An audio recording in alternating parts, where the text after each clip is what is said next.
Good afternoon, everyone. It's great to be with you and to join in your AGM this afternoon. If you're listening to this, it means my travel plans haven't quite gone according to plan. I'm probably stuck at Frankfurt Airport or somewhere like that. But it's good to be able to bring you a presentation looking at what happens beyond education and particularly looking at the agricultural sector. Now, of course, in Malawi, children are brought up to believe, and rightly so, that if they're fortunate enough to be able to get a secondary education, which of course is the very mission of MMF, then it's a route away from the hard work of standing in a field with a hand hoe trying to break impossibly hard soil at the end of a long dry season. But if education is seen as an escape from agriculture, that can then become a problem at the stage where women are looking to start a career. And our experience is they're tending to write off agriculture. And at Malawi Fruits, we believe agriculture is a very viable career choice for young people in Malawi if it's done in modern ways. This is of course, a typical situation in Malawi where young women get married, many would say too soon, certainly have family too soon, and therefore find that picking up that hoe and going back to subsistence farming is the only way they can feed their family. We want to show a better way. We want to show that there is a way of doing agriculture that can work for families. So I want to talk about five things very briefly. The first thing that we believe in at Malawi Fruits is that people should be growing cash crops, not just growing maize for food, but growing something they can sell so we can get cash into households, often for the very first time. Where we're able to provide irrigation, it gives the opportunity to double the household income. You can grow a second crop during that long dry season. And for the last few years, particularly for young women, we've been focusing on greenhouse farming, and I want to talk about that. And then to say something about value addition that may surprise you when we come to that bit.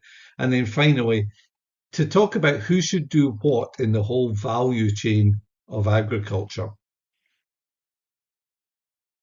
So firstly, irrigation. Over the last 5 or 6 years, we've been deploying future pumps. These are self-contained solar irrigation pumps. We've deployed over 500 of these across the north of Malawi, each pump able to irrigate 1 acre of land. So there's 500 acres being irrigated by these very clever, simple, but robust pumps. Now, just providing the technology is not a panacea. There needs to be a lot more backup to that in terms of training and just wisdom about how to use it. So across those 500 farmers who have our pumps, some are doing well, some not so well. And the ones who are doing well have made smart decisions about what they're going to grow. So like Rachel here in this picture has chosen to grow fast growing green vegetables, and she can stagger the planting of these. So every week she is planting something, and every week she is harvesting and selling something. So the pump is enabling her to move towards a genuine year-round income.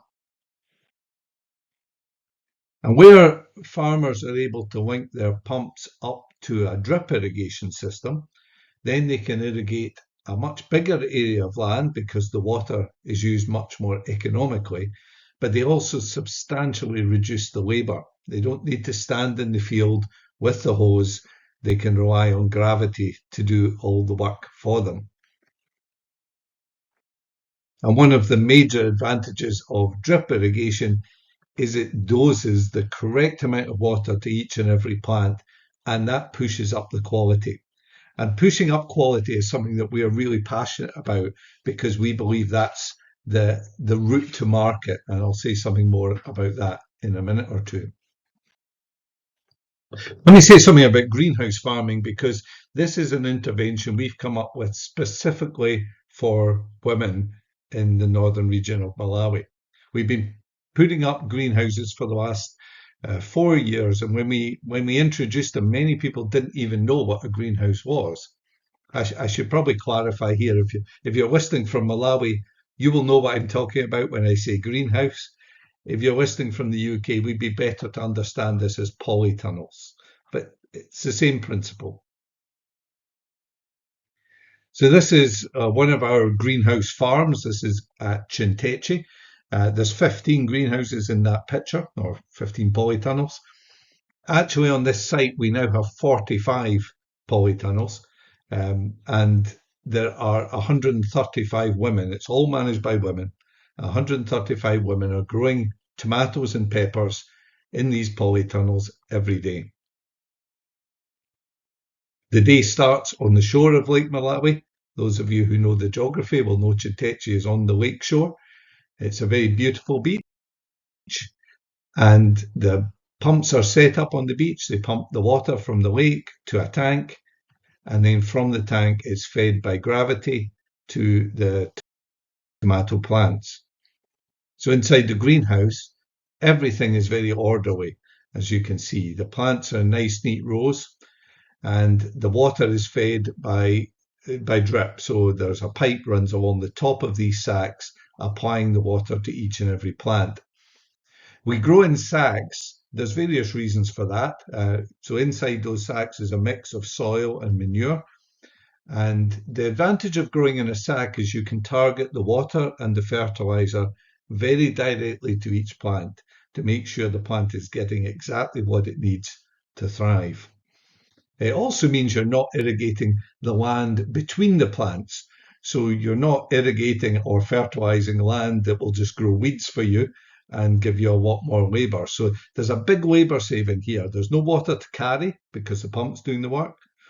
There's no standing with a watering can because the drip system is doing that work. And there's no weeding because you're growing in sacks. And so the tomatoes grow and grow to a very high standard. We find that the women at this particular project are producing 15 kilograms from every tomato plant. Now, the average in Malawi in the field is 4 kilograms. So it's nearly 4 times as much. But they're also able to grow 2 crops in the year. And if you're good at maths, I can tell you there's 45 greenhouses on this site. There's 315 plants in each greenhouse. Each plant can produce 15 kilograms twice every year. So if you can do the maths on that, it adds up to an awful lot of tomatoes. In fact, in December of last year, which was probably our best month, at this site alone, the women produced and sold 19 tons of tomatoes in a single month. And at harvest time, everyone's very happy. They harvest into the crates, and the crates are brought to our chill store. This is a solar-powered chilled container that keeps the tomatoes at 10 degrees, which is the optimum temperature, to reduce post-harvest losses. Typically in Malawi, 40% of tomatoes never make it to market. But in our case, with this system, the tomatoes are such high quality, and because of the availability of chilling, we sell more than 95% of the tomatoes. So the loss is less than 5%. And that difference between a loss of 40%, a loss of 5% translates directly into increased income for these women. As you can see in that picture, the tomatoes that are produced are very consistently high quality. And that really is the most important aspect of this, because that really helps with the market. Not all our greenhouses are on big sites, 45 greenhouses in one place, but we have greenhouses scattered about individually. So this is a single greenhouse managed by 3 women who share the greenhouse. They share the labour in it. They share the profit that comes from it. So we have many greenhouses that are that kind of model as well. But let me tell you about another greenhouse farm. We have this one near Ekwindeni. There's 20 greenhouses on this site. These are owned by a cooperative of women. And in this case, of course, there's no lake. So the water is pumped from a borehole. There's a solar pump. pumping from a borehole to a tank, and then from the tank it feeds into the greenhouses. In this case, they're growing peppers in the greenhouse. And as you can see, again, growing in sacks and very healthy plants. And it's all about quality. So this young woman is very happy with the quality that she's producing. In fact, I went to visit a greenhouse in August, and when I went in, there was a woman who was very busy tending the tomato plants, and I just asked her, "What is that you're doing?" Thinking she would say, I'm trellising or I'm pruning or something like that. But in fact, she turned around with a big smile on her face and said, "Well, I'm growing the best tomatoes in the whole of Malawi." And she wasn't wrong. The tomatoes, the peppers are really high quality. This is quite a significant picture for me anyway. It may not look much, but you can see the blue tanks there. So the water is pumped from the borehole to those tanks, fed by gravity into the greenhouses. But these greenhouses were put up in January of this year. So they've not been there for very long, but that's long enough to have had a complete harvest. And if you can just look at the right, extreme right hand side of that picture, you can see there's a little house with a shiny roof. Now, back in January, that house had a grass roof. It's now got a tin roof because the woman who lives in that house has been working in the greenhouses, grown the peppers, sold the peppers, and had the money to improve her home. So I love that picture just for that very reason. It shows the difference that this kind of farming can make. So what about value addition? Now we tend to think of value addition as maybe taking the tomatoes and making tomato soup or tomato sauce or something like that. For us, it's all about quality. You add value to your crop if you produce high quality crop because it sells. Quality sells. And you can see these are some of the tomatoes grown by the women. You can see what high quality they are. So we sell them all. And the most basic and most important kind of value addition to aim for is that improvement in quality. This is Priska. Priska is our sales manager responsible for buying all the produce. So the women who grow in the greenhouses, before they even plant, they know that their crop is going to be sold because we're going to buy it all. And it's Priska's job to buy and then sell that on to supermarkets, to hotels, to restaurants, to schools, university, hospital. We supply many institutions around Mzuzu, and they buy because of the consistent quality and the consistent year-round supply that you get from irrigation and from greenhouse farming. We're branching out into other crops, growing in the fields, but aiming for the same high quality, consistent supply. And this is where it all starts. This is our nursery, and it really starts with high quality seed and high quality seedlings. That is the beginning of that commitment to the quality, which leads in turn to the market, which leads to higher incomes. So finally, this thought about who does what in this whole value chain. How do you make this happen? Because a girl leaving secondary school, having been helped through her education by Mamie Martin Fund, the question is, well, how do you get into this? You know, because it's not simple. So there's various steps. Finance is important. I'm sure as you've listened to this presentation, some will have been thinking, yes, this is all very well, but that costs a lot of money, and it does. So we've teamed up with Lend with Care microfinance organisation, who are able to make interest-free loans to young women to get greenhouses and to get started with greenhouse farming. You need the technology, so you need the greenhouse, you need the irrigation, and we Malawi Fruits are well positioned now to provide that technology across the northern region. And then training is important. So we have staff who provide training before anybody starts growing in a greenhouse, and then right throughout the whole growing cycle, provide that ongoing training. We don't charge for that. in a sense, we don't. So because we have this commitment to buying the whole crop, we are able to buy the crop. We then sell it on with a margin, and we're unashamed about that. So we're a wholesaler. We buy at a wholesale price. We sell on to the supermarkets, to all our different customers, and the margin we make on that pays our staff who have provided the training and support throughout.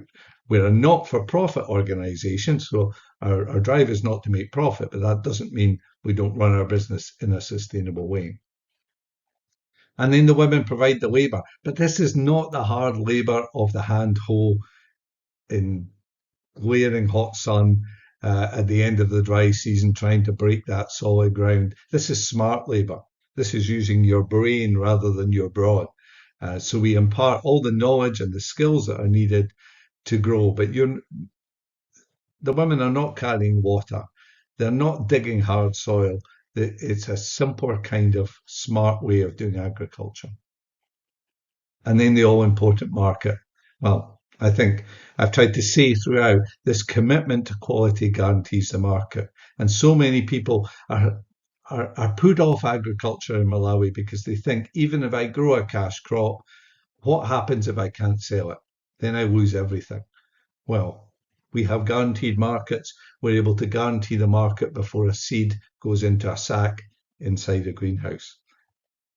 So thank you so much for listening so patiently to this. I hope you find it in some way inspirational, and maybe just giving that hope that agriculture, which remains the biggest industry in Malawi, is a viable career opportunity for young women at the end of their education. Thank you.